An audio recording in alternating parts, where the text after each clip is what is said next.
What's up, everybody, and welcome back to the channel. Today, we're gonna talk about the 10 most anticipated movies for 2021 for me. We finished our list of 2020. They're all on the side over here. Basically, looking at my favorite movies and favorite games of last year, as well as the ones I didn't like so much and the disappointments. When it comes to movies, though, honestly, it's difficult making a top 10 list because there's actually a whole bunch more than 10 obviously, but definitely just based on trailers that I've seen, or I guess just hype that I've sort of put on myself, I would say that these are the 10 that I look forward to the most. And the cool thing about this is always that that doesn't mean that these are the 10 movies that I'm going to like the most during the year, because there's probably going to be a whole bunch of ones which surprise me, which I'm always fucking game for. But either which way, let's go ahead and get it started with number 10, which is actually coming out this week, January 29th, and it's called The Little Things. It's Denzel Washington's new movie, but it's got Jared Leto in it as well as Rami Malek, and it's like a 1990s cop kind of serial killer, psychological thriller kind of, vibe. But the trailer looked really promising. It looked really good. I always enjoy Denzel Washington. He's fucking great. And in this particular case, I believe Jared Leto is actually the serial killer, in question. It also looks sufficiently creepy in that role. So yeah, it looks good. It looks like a good fucking popcorn movie in terms of like, the thriller, genre. Obviously not probably gonna win any fucking Academy Awards or anything like that, or Oscars or whatever, but yeah, looks interesting, and it's a typical, Denzel Washington kind of vibe. He does seem to be playing a bit of a darker character though than his usual, so yeah, looking forward to that. That's the Little Things at number 10, and yeah, coming out this week, so it's literally like 4 days away. Fucking fantastic. Number 9 is The Many Saints of Newark, which is basically a prequel to The Sopranos, the series. I know the thing is this: the origin of this movie actually was supposed to be, I think, originally actually some kind of like a sequel or a closing out of Sopranos, but basically, it's evolved from that to essentially now being a story from like the 60s and 70s, and essentially, James Gandolfini's character, as a kid. So what's really interesting is it's actually Tony Soprano's being played, he's being played by his James Gandolfini's son in real life as a kid, and then basically, with, most of the older actors during the Sopranos era being like in their younger, self. So, but Ray Liotta's been attached to it as well as a whole bunch of, your standard mafia kind of actors. But yeah, it looks good. I'm a huge Sopranos fan. I recently rewatched all of the seasons again, and it was fucking great. So yeah, this has a chance of being, something really nice. I like, for instance, thoroughly enjoyed The Irishman, and not to say that these are going to be exactly similar, but something from that sort of genre is always good. Some of my favorite movies, come from that time, Goodfellas, that sort of thing. So yeah, even though this is 60s and 70s, which I think is a little bit further back, but anyway, looks interesting, and that's The Many Saints of Newark. That's coming out, I think, near the end of September, like September 24th or something like that. Number 8 is a horror movie called Antlers, which is coming out at the end of October, and it's being produced by a bunch of people, but specifically Guillermo del Toro, who I'm a huge fan of, and obviously, he's made some great, horror or psychological thriller kind of, movies in the past. It's got Jesse Plemons and Kerry Russell in it, but basically what it's about is, from the trailers, it looks like it's this kid that's got like some kind of a supernatural creature or something like that living in his house, and he needs to go out and like kill stuff and everything and like bring it back and feed it to this, and then basically just all the shit that comes from that. So interesting premise. It's not exactly something that hasn't ever been done before, I guess, but it looks good, and with Del Toro you can always know that the visuals and stuff are going to be amazing. You can already see that in the fucking trailer. But yeah, it looks proper scary, and and it's probably going to be a good time. This is one of the movies that was delayed like fucking hell out of like 2020. I think it was supposed to come out near the beginning of 2020 even, and was pushed back all the way to 2021, and now coming out near the end of the year, like October 29th. So it's been a long wait. Hopefully that hasn't somehow impacted the quality or something like that. I doubt it, but either which way, looks good, and yeah, I dig me some supernatural horror, so fucking bring it on. Number 7 is the latest or outing, of James Bond, I suppose you could say, and that's No Time to Die, which I guess is Daniel Craig's last outing as James Bond. It's difficult to keep up with the rumors at the moment now, whether someone like Idris Elba is going to take over, or whether it actually now goes to like a female James Bond or something like that. So it's tough to say. I don't know what's gonna happen with the character, but I've always enjoyed Daniel Craig's take on James Bond. It's always been really good. This is this particular movie was originally set to be directed by Danny Boyle, which would have been interesting. But now even somehow more interesting is Cary Fukunaga has actually taken over as the director. So it looks good from the trailers. I mean, this is also a movie that was delayed, so I mean, it's fucking done, right? The trailer is indicative of basically the end product that you're gonna get. So it looks like standard James Bond, crazy fucking action, everything like that. Daniel Craig doing his thing, but Rami Malek plays the villain in this, so that's also interesting. An actor I thoroughly enjoy, so it would be cool to see how that plays out. But that's No Time to Die, which is also coming out in October, the first week in October. I think like the 7th or the 8th or something like that. Number 6 is The Suicide Squad. So this is basically the James Gunn reboot. So the movie from a couple of years ago, stands on its own essentially, and this is basically then a reboot of that. And I mean, it's got a lot of the characters from that particular one. So I mean, of course, Margot Robbie is back as Harley Quinzel, and it's got a bunch of the other characters returning. Joel Kinnaman, for instance. But yeah, this just looks like fucking crazy over the top, because I mean, it's James Gunn who did Guardians of the Galaxy, so this is essentially probably gonna have like a shitload of cameos of like famous people. I mean, the people attached to this already is like Michael Rooker, Nathan Fillion, Sylvester Stallone, John Cena. There's just a ton of fucking big names in this already if you just look at the trailer. So that's not to say those guys will be in the, Idris Elba's in it as well. It wouldn't be in the entire movie. So, like I said, it could be like cameos like 5 minutes or 5 seconds even, or whatever. But either which way, just based on James Gunn's success with Guardians of the Galaxy and what he was able to do there, I think this is probably going to be something special. I wasn't a big fan of the first one, and so I think this time around it might be actually pretty good. I think it's in good hands, and yeah, it's going to be interesting to see what he does with it, and basically what kind of a story. I think it's going to be over the top action and a comedy and that sort of thing, which I'm all for. That's good shit. I mean, we had a nice little hiatus of like superhero movies now with the delays that we saw in 2020, and also Marvel taking a little bit of a break. So yeah, sign me up. I'm fucking keen. Let's go. That then brings me to my number 5, which is another superhero or comic movie, and that's Black Widow. So by now Scarlett Johansson owns this character. She is basically what Black Widow, what I think of when I think of the character. She's done it exceptionally well. It's a really, really good version of the character. The trailers for this look really interesting. It's got Taskmaster in, who as a villain I've always enjoyed in the comics. Whether the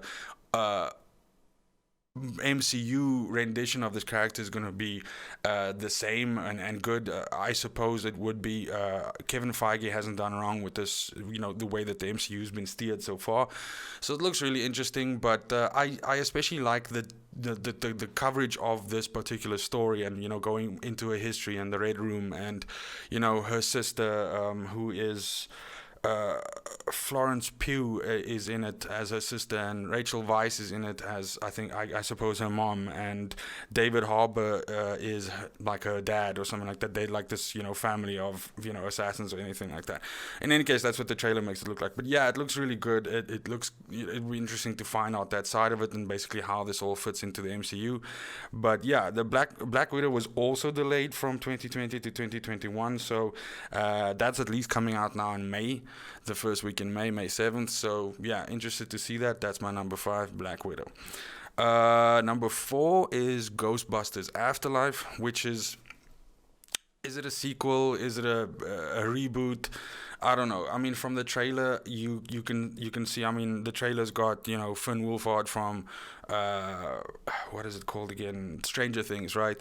And you've got Paul Rudd in it, but it's also got the original actors, right? So you got Dan Aykroyd and Bill Murray and Ernie Hudson and those characters, Venkman, Stentz, and Winston. Sigourney Weaver's in it. So I think basically what it is it's probably like a sequel in a way, like many years after the first movies, and I don't think it considers itself with the remake with the full female Ghostbusters cast. I don't think so, but basically these are either like the kids of those people from Ghostbusters 1 and 2 or something like that, and they essentially find their gear and probably let some of these ghosts out and then have to capture them, and it's like a fun kids and grown-ups kind of like adventure, like the old Steven Spielberg kind of movies, that sort of thing.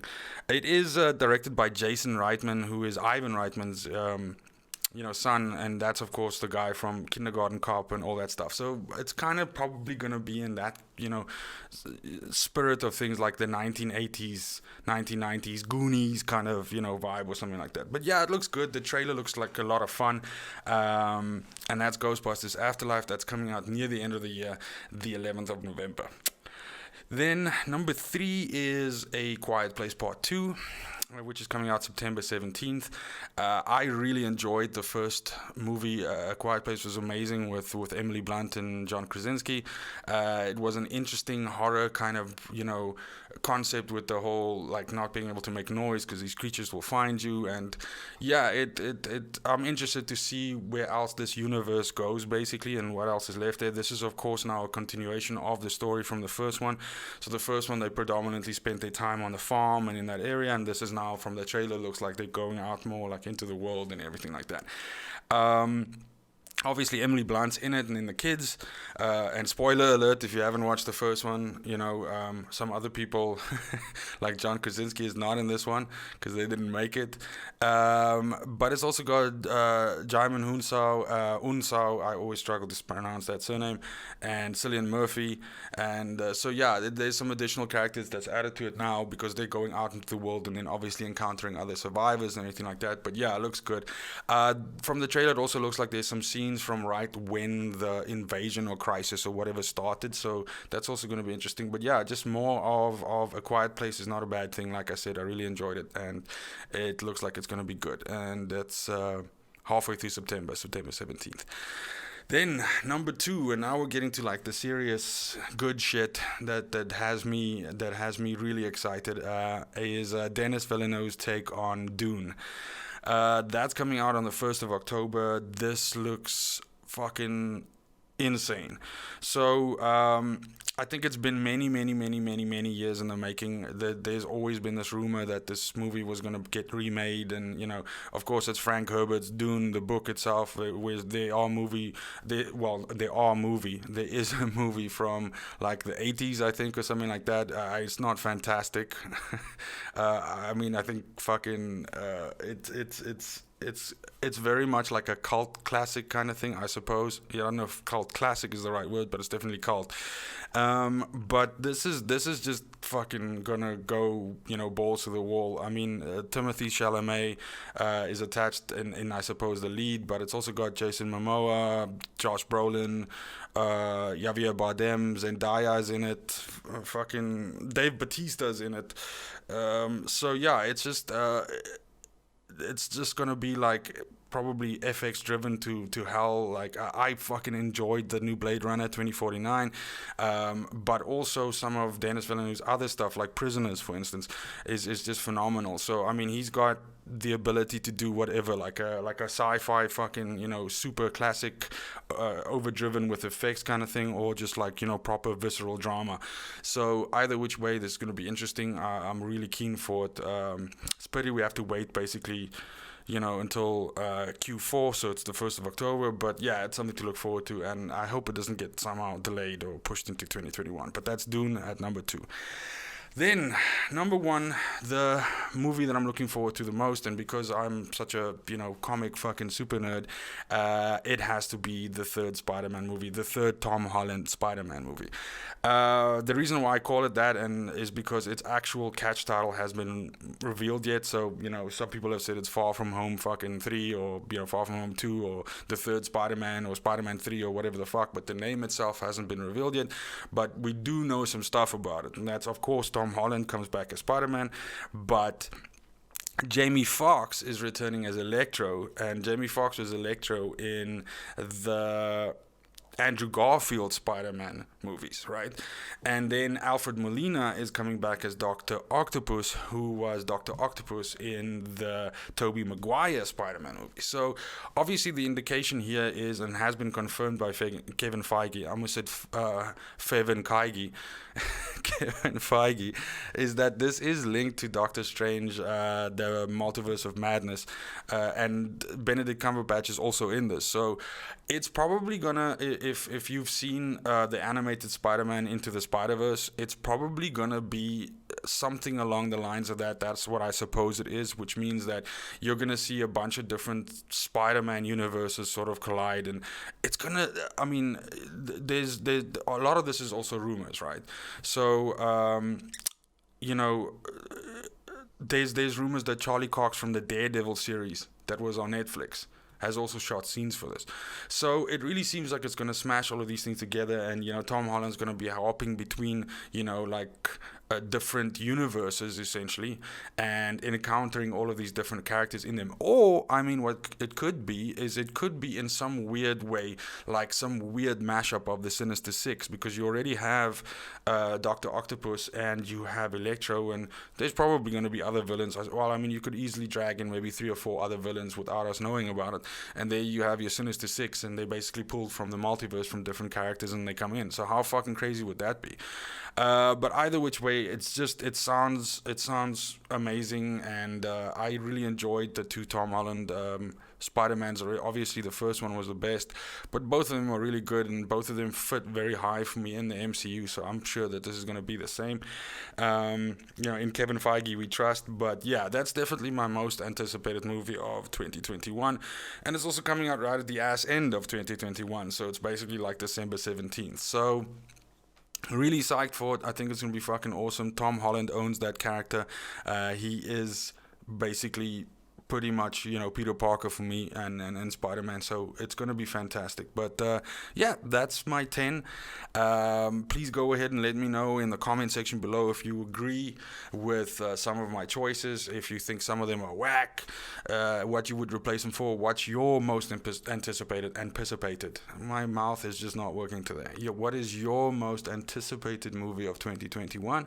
What are you looking forward to the most?